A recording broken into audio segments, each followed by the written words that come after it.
Salut à tous, bienvenue sur Mémoire vivante. Aujourd'hui, nous embarquons pour un voyage émouvant et vibrant à travers la vie de Rita Marley, la femme qui fut bien plus que l'épouse de Bob Marley, l'icône du reggae. Pendant plus de 40 ans, elle a été la force tranquille derrière des hymnes comme One Love et No Woman, No Cry, des chansons qui ont fait danser le monde entier. Mais derrière la légende, Rita a vécu une réalité complexe, faite de dévotion, de trahison, de balles et d'une foi inébranlable. Je n'étais pas seulement sa femme, j'étais son roc, son ancre, confiera-t-elle dans son autobiographie No Woman, No Cry, My Life with Bob Marley, 2004. De son enfance dans les rues poussiéreuses de Trenchtown à son rôle de matriarche d'un empire musical, l'histoire de Rita est celle d'une femme qui a transformé la douleur en résilience. Comment a-t-elle survécu à une balle dans la tête pour chanter sur scène 2 jours plus tard? Pourquoi est-elle restée malgré les infidélités de Bob? Si vous aimez les récits de courage, de musique et de foi, mettez un pouce bleu, partagez, et abonnez-vous avec la cloche pour ne rien rater. Rita Marley, née Alpha Rita Constancia Anderson le 25 juillet 1946 à Santiago de Cuba, arrive en Jamaïque bébé, portée par sa mère célibataire, Cynthia Jarrett. Elle grandit dans le quartier animé mais pauvre de Trenchtown, à Kingston, où la musique est une évasion. Les rues chantaient, et moi avec elle, dira-t-elle à BBC Caribéan en 2004. Enfant, Rita trouve refuge dans les chorales d'église et les harmonies improvisées avec ses amis. La musique était ma lumière dans l'obscurité, écrira-t-elle dans ses mémoires. Adolescente, elle développe une voix puissante et rejoint The Soulettes, un trio féminin signé par Studio One, le studio légendaire qui lance des stars comme Bob Marley et les Wailers. C'est là, en 1964, que Rita rencontre Bob, un jeune musicien de 19 ans, calme et magnétique. Il ne parlait pas beaucoup, mais son regard disait tout, confiera-t-elle à The Guardian en 2012. Bob, alors guitariste et chanteur des Wailers, devient le mentor des Soulettes, guidant leurs harmonies. Il avait une façon de rendre chaque note importante, dira Rita. Leur connexion grandit rapidement. Rita, déjà mère d'une fille, Sharon, issue d'une relation précédente, est touchée par la douceur de Bob. Il a aimé Sharon comme la sienne, dès le premier jour, écrira-t-elle. Cette acceptation scelle leur lien. Le 10 février 1966, Rita et Bob se marient lors d'une cérémonie simple à Kingston. Elle a 19 ans, lui 21. C'était un amour pur, sans prétention, dira-t-elle à Rolling Stone en 2005. Mais 1966 marque aussi un tournant spirituel. Pendant que Bob est dans le Delaware avec sa mère, cherchant à subvenir à leurs besoins, Rita assiste à la visite de l'empereur Haïlé Sélassié en Jamaïque. Dans la foule, elle jure voir des marques de clous dans ses mains, un signe qu'elle interprète comme divin. Ce moment a changé ma vie, écrira-t-elle. Cette expérience ancre sa foi dans le rastafarisme, une spiritualité qu'elle transmet à Bob à son retour. Le rastafarisme a donné un sens à notre musique, à notre amour, dira-t-elle à BBC Caribéan. Rita devient une pièce essentielle des Wailers, rejoignant les Itris, le trio vocal avec Marcia Griffiths et Judy Mowatt. Leur harmonie donne une âme unique à des chansons comme No Woman, No Cry. Nos voix portaient le message de Bob, dira Marcia à Billboard en 2010. À la maison, Rita et Bob construisent une famille atypique. Ils accueillent 3 enfants biologiques, ceux d'Ella, 1967, Ziggy, 1968, et Stephen, 1972, et adoptent Sharon. Notre maison était un tourbillon de musique et d'enfants, confiera Rita. Mais la Jamaïque des années 60 est instable, marquée par la pauvreté et les tensions politiques. Bob, avec ses chansons de résistance, devient une voix pour les opprimés, mais aussi une cible. Il parlait de paix, mais le monde autour de nous était en guerre, dira Rita à The Guardian. Ce climat explosif prépare le terrain pour une épreuve qui marquera Rita à jamais. Quelle tempête attendent cette femme extraordinaire? Restez avec nous pour la suite. Les années 70 placent Bob Marley au sommet, mais elle plonge Rita dans une tempête. En tant que choriste des Itris, elle donne une profondeur émotionnelle au concert des Wailers, mais à la maison, elle jongle avec les responsabilités de mère et d'épouse dans un climat de violence politique. J'étais sa force, même quand je me sentais faible, confiera-t-elle dans No Woman, No Cry. La Jamaïque des années 70 est déchirée par les rivalités entre le Jamaica Labour Party et le People's National Party. Bob, avec ses messages d'unité, devient un symbole, mais aussi une cible. Il voulait la paix, mais la paix avait un prix, dira Rita à The Guardian en 2012. Le 3 décembre 1976, la vie de Rita bascule. Quelques jours avant le concert Smile Jamaica, destiné à apaiser les tensions, des hommes armés prennent d'assaut leur maison au 56 Oak Road, Kingston. Rita, dans une voiture, reçoit une balle dans la tête. Bob est touché au bras et à la poitrine, et leur manager, dont Taylor, est grièvement blessé. « J'ai cru que c'était la fin », écrira Rita. Miraculeusement, la balle reste logée sous son cuir chevelu, évitant des dommages fatals. 2 jours plus tard, le 5 décembre, Rita, la tête bandée, monte sur scène aux côtés de Bob pour Smile Jamaica. « Je saignais encore, mais je devais être là », dira-t-elle à BBC Caribéan. Bob, malgré ses blessures, livre une performance légendaire, levant le bras en défi. « C'était plus qu'un concert, c'était une protestation », confiera Rita. Après l'attentat, Bob s'exile à Londres pour sa sécurité, et Rita le rejoint. Là, ils enregistrent Exodus, que Time Magazine nommera plus tard meilleur album du XXe siècle. Rita, avec les E-Trees, apporte une harmonie vibrante à des chansons comme Jamming. Notre musique était un cri de liberté, dira-t-elle à Rolling Stone. Mais leur mariage évolue. Bob, fidèle à sa foi Rastafari, rejette la monogamie. Les enfants sont des dons de Jah, dira-t-il, justifiant ses relations avec d'autres femmes. Rita, confrontée à des infidélités publiques, choisit de rester. Je ne pouvais pas le posséder, mais je pouvais être à ses côtés, écrira-t-elle. Cette période teste sa résilience, alors qu'elle élève leurs enfants et ceux d'autres femmes, comme Julian et Karen, sous leur toit. C'était douloureux, mais c'était ma famille, dira-t-elle à The Guardian. La célébrité de Bob explose, mais Rita reste dans l'ombre, gérant le chaos d'un foyer non conventionnel. Je servais le petit déjeuner à Bob et parfois à ses amantes, confiera-t-elle à BBC Caribéan. Sa foi Rastafari et son amour pour Bob la maintiennent ancrée. Je suis devenue sa sœur, sa mère, son ange gardien, dira-t-elle. Ce sacrifice, mêlé de douleur et de dévotion, montre une femme qui transcende les attentes traditionnelles d'une épouse. Comment Rita a-t-elle trouvé la force de continuer? La suite révèle une épreuve encore plus grande. Le mariage de Rita et Bob Marley, bien que fondé sur un amour profond, est marqué par des infidélités qui testent la force de Rita. Bob, guidé par sa foi Rastafari, considère les enfants comme des bénédictions divines, quelle qu'en soit la mère. Les enfants, c'est merveilleux, dira-t-il dans une interview citée par Rolling Stone en 1980. Il reconnaît officiellement 11 enfants avec cette femme, dont certains nés à quelques jours d'intervalle. En mai 1972, Robert Marley naît le 16, suivi de Rohan Marley le 19, chacun d'une mère différente, juste après Stephen, le fils de Rita. C'était un chaos organisé, confiera Rita dans No Woman, No Cry.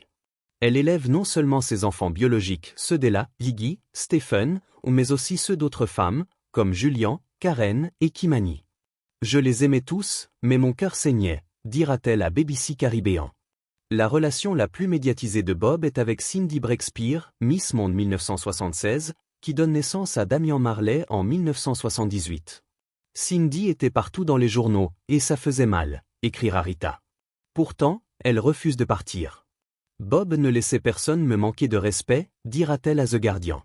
Leur lien, plus spirituel que romantique, repose sur une entente tacite. Je devais le partager avec le monde, confiera-t-elle. Rita, souvent jalouse, trouve refuge dans sa foi Rastafari. Jah m'a donné la force, dira-t-elle à Rolling Stone. Elle se décrit comme sa sœur, sa mère, son ange gardien, un rôle qui transcende la douleur. En 1977, la vie de Rita est bouleversée par une nouvelle épreuve. Bob est diagnostiqué d'un mélanome acrolentigineux sous un orteil. Il minimisait tout, mais je voyais la peur dans ses yeux, écrira Rita. Elle l'accompagne à travers des traitements à Miami et en Allemagne, affrontant une presse omniprésente et des rumeurs constantes. Je faisais le petit déjeuner pour Bob et parfois Cindy, dira-t-elle à BBC Caribéan, décrivant des moments d'humiliation silencieuse. Pourtant, elle reste à ses côtés, organisant leur foyer et soutenant sa musique. Je ne pouvais pas l'abandonner, confiera-t-elle. Leur maison devient un carrefour d'enfants, de musique et de tension, mais Rita maintient une façade d'unité. Le monde voyait One Love, mais je vivais la réalité, dira-t-elle. Rita continue de chanter avec les E-Trees, ajoutant une âme vibrante à des albums comme Kaya, 1978. Notre musique était notre prière, dira Marcia Griffiths à Billboard. Mais la santé de Bob décline, et Rita devient sa soignante, son rock. Je lavais ses dreads, je lui chantais des psaumes, écrira-t-elle. Sa foi, ancrée dans le rastafarisme, devient son bouclier. Ja m'a choisi pour porter ce fardeau, dira-t-elle à The Guardian. Cette période, marquée par la douleur et la dévotion, montre une femme qui transforme sa souffrance en force spirituelle. Quelles épreuves attendent Rita après la perte de Bob? La suite révèle un combat encore plus grand. Le 11 mai 1981, Bob Marley s'éteint à Miami, à 36 ans, emporté par un cancer. C'était comme perdre une partie de mon âme, écrira Rita dans No Woman, No Cry. Dans leurs derniers moments, elle lave ses dreadlocks, lui parle doucement, et l'entoure de prières. Il portait une bague éthiopienne, un cadeau sacré, jusqu'à la fin, confiera-t-elle à The Guardian. La mort de Bob laisse Rita dévastée, mais aussi face à une tempête juridique. Bob, fidèle à sa foi Rastafari, n'a pas laissé de testament, croyant que rédiger un testament était nier la transformation spirituelle de la mort. Il vivait pour l'éternité, dira Rita à BBC Caribéan. Sa succession, estimée à 30 millions de dollars en 1981, devient un champ de bataille. Sans testament, la loi jamaïcaine attribue 10% de la succession à Rita, 45% à percevoir durant sa vie, et le reste aux enfants.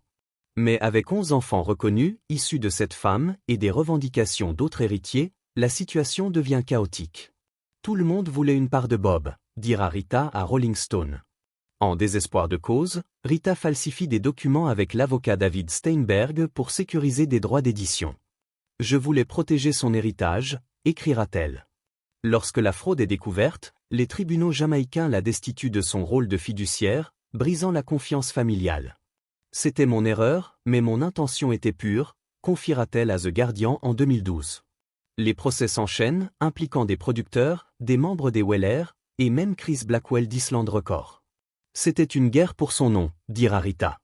Les enfants, dont certains se connaissaient à peine, doivent prouver leur filiation par des tests ADN. Nous étions une famille, mais divisée, confiera Ziggy Marley à Billboard en 2015. Rita prend les rênes de Tuff Gong, le label de Bob, et affronte des défis juridiques sur 3 continents. Un procès clé concerne la vente du catalogue musical pour 8,2 millions de dollars, que la famille juge sous-évalué. Il gagne en appel au Conseil privé du Royaume-Uni, obtenant $1 million par enfant à leur majorité. C'était une victoire pour l'unité, dira Rita. Rita devient la gardienne de l'héritage Marley, gérant les droits musicaux et l'image de Bob. Je ne suis pas sa veuve, je suis sa partenaire, dira-t-elle à BBC Caribéan. Mais les tensions familiales persistent. Certains enfants, comme Makeda, né après la mort de Bob, grandissent loin du cercle Marley. Je voulais les rassembler, mais c'était impossible, confiera Rita. Malgré les épreuves, elle reste fidèle à la vision de Bob, transformant sa douleur en action. Comment Rita a-t-elle construit sa propre voie après tant de chaos? La suite révèle une femme qui trouve sa voie. Après la mort de Bob, Rita Marley ne s'effondre pas. J'ai pleuré, mais je devais avancer, écrira-t-elle dans No Woman, No Cry. Elle prend les rênes de Tuff Gong, transformant le label en un pilier de l'industrie reggae. C'était sa vision, je devais la porter, dira-t-elle à Rolling Stone en 2005.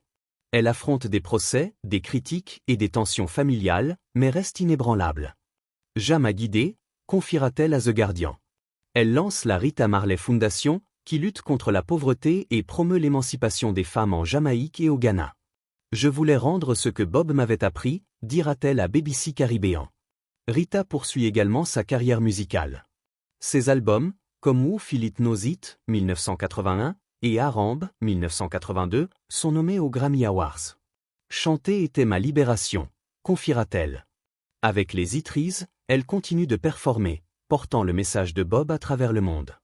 Nous étions ses messagères, dira Marcia Griffiths à Billboard. Rita produit aussi des compilations de Bob, comme Legend, 1984, qui devient l'album reggae le plus vendu de tous les temps. C'était pour lui, mais aussi pour nous tous, dira-t-elle. Elle s'installe à Miami, où elle élève ses petits-enfants, surnommés Nana Rita. Ils sont ma joie, confiera-t-elle à The Guardian en 2012.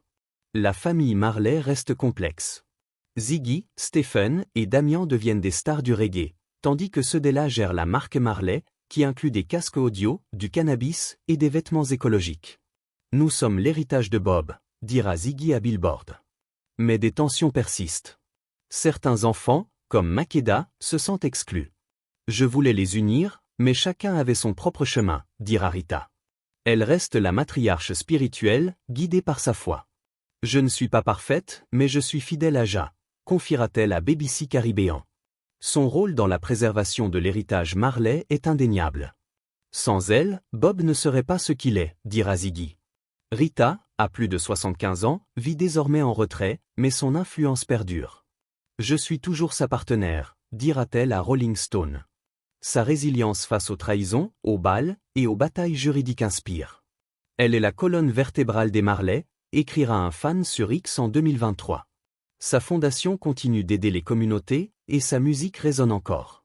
No cry, c'est moi, dira-t-elle en riant. Comment Rita a-t-elle transformé la douleur en héritage? La dernière partie explore son impact éternel. À plus de 75 ans, Rita Marley brise le silence avec une honnêteté bouleversante. Dans No Woman, No Cry, elle révèle une vie de sacrifice, de foi et de résilience. Je n'étais pas juste l'épouse de Bob, j'étais sa partenaire dans la tempête, dira-t-elle à BBC Caribéan. De Trenchtown à la scène mondiale, elle a porté l'héritage Marley à travers des balles, des trahisons et des batailles juridiques. J'ai survécu pour raconter notre histoire, confiera-t-elle à The Guardian en 2012. Son rôle dans les Hitries, Tuff Gong et la Rita Marley Foundation a transformé la douleur en action. Sans Rita, il n'y aurait pas de Bob Marley tel qu'on le connaît, dira Ziggy à Billboard en 2015. L'empire Marley, évalué à plus de 500 millions de dollars, prospère grâce à elle. Les jeunes génèrent des millions chaque année, et la marque Marley s'étend aux produits écologiques et au cannabis.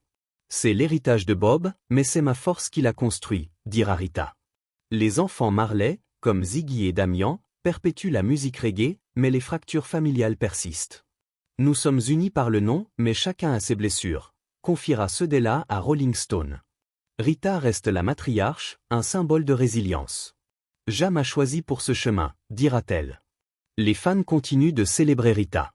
Sur X, en 2023, un post décrit No Woman, No Cry comme l'hymne de sa survie.